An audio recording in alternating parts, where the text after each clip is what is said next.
Hello' friends, মই আজি লৈ আনিছোঁ আফুগুটিৰে বাহু মাছৰ আঞ্জা।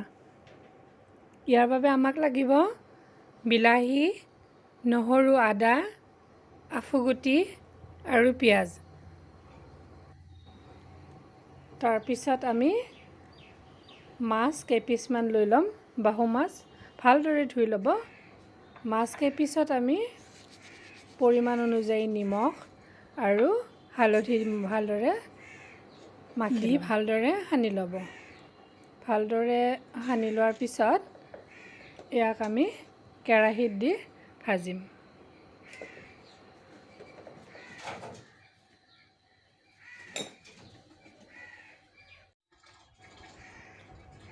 কেৰাহীত দি ভালদৰে তেলখিনি দি গৰম হোৱাৰ পিছত মাছকেইপিচ দি ল'ম।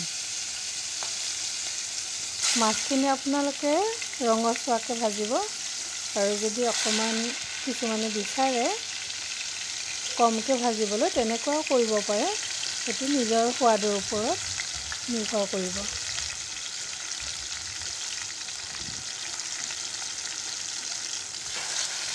আফুগুটিখিনি আপোনালোকে ভালদৰে পেষ্ট কৰি মিক্সিতো দিব পাৰে, নাইবা ভালদৰে হাতেৰে কুটি ল'ব পাৰে।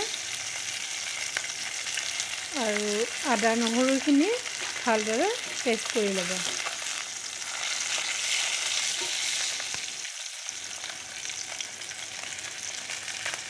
এনেদৰে ৰঙচুৱাকৈ ভজাৰ পিছত মাছখিনি কেৰাহীৰ পৰা নমাই দিব।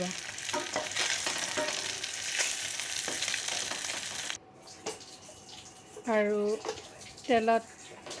কেৰাহীত অকণমান তেল দি আমি পিঁয়াজখিনি ভালদৰে ভাজি ল'ম। পিঁয়াজখিনি ৰঙচুৱাকৈ ভজাৰ পিছত আদা নহৰু পেষ্টখিনি দি দিব। পিঁয়াজখিনি ৰঙচুৱা হ'লে আঞ্জাৰ কালাৰটো খুব ধুনীয়া হয়।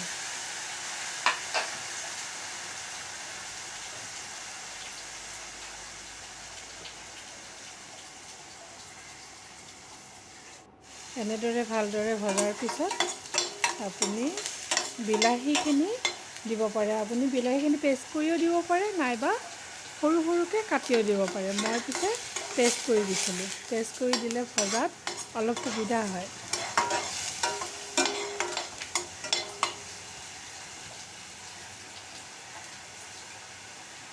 আৰু যদি কেতিয়াবা বিলাহী পেষ্ট নাথাকে বা কেঁচা বিলাহী নাথাকে, টমেটো চচ নাইবা টমেটো পিউৰিও দিব পাৰে।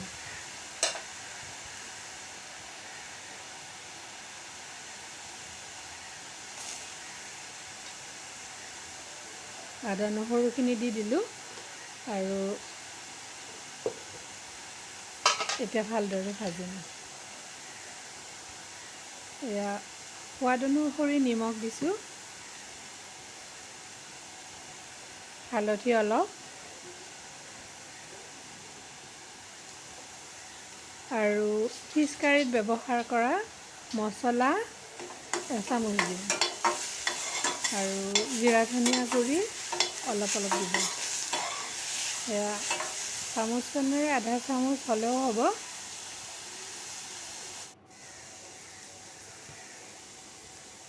এয়া জিৰা ধনিয়া গুড়ি আৰু অকণমান ফিছ কাৰীত ব্যৱহাৰ কৰা মছলা দিছোঁ।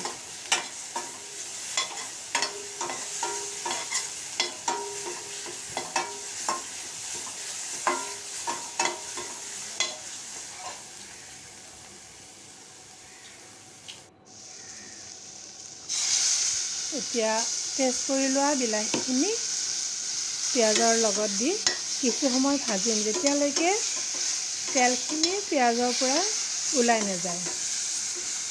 কাৰণ যদি পিঁয়াজখিনি দিওঁতে পিঁয়াজখিনি কেঁচা থাকে, আপোনাৰ আঞ্জাখন খাবলৈ সিমান জুতি লগা নহ'ব।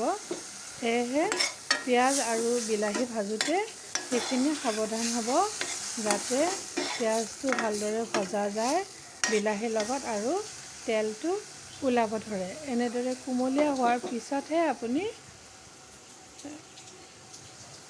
বাকী মছলা দিব। ইয়াৰ পিছত মই আফুগুটিখিনি ভালদৰে পিচি লৈ অকণমান পানীৰ লগত গুলি এনেকৈ আঞ্জাখনত দি দিছোঁ। আৰু এইখিনি বস্তু মই হেতাখনেৰে ভালদৰে লৰাই থাকিম যেতিয়ালৈকে শুকুটিখিনি ভজা নাযায়।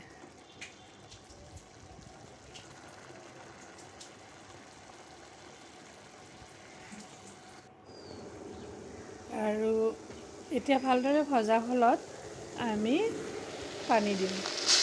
পানীখিনি ঠাণ্ডা পানী ব্যৱহাৰ নকৰিব, গৰম পানী দিলে আঞ্জাখন সোৱাদযুক্ত হয়।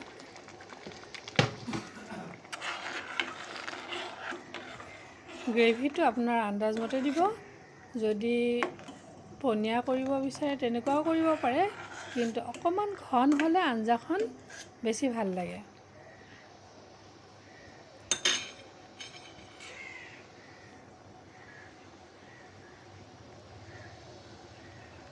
এনেদৰে ভালদৰে ভজা হ'লে, ভালদৰে ভজা হোৱাৰ পিছত পানীখিনি দিলে আঞ্জাখন জুতি লগা হ'ব। আৰু ইয়াৰ পিছত আপুনি মাছখিনি দি দিব, ভজা মাছখিনি দি দিব পাৰে। ভালদৰে উতলিছে, এতিয়া ভজা মাছ কেইপিচ মই ভালদৰে দি দিছোঁ।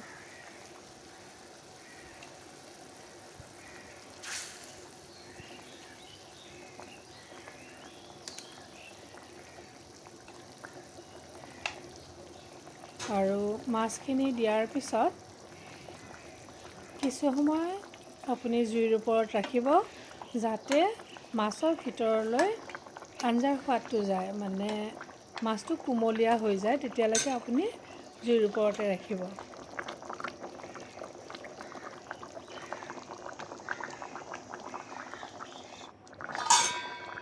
আৰু আমাৰ মাছৰ আঞ্জাখন ৰেডি হ'বলৈ মই ঢাকনখন দি অকণমান সময় ৰাখিছোঁ আৰু লাষ্টত কেঁচা জলকীয়া কেইটিমান অকণমান ফালি দি দিছোঁ।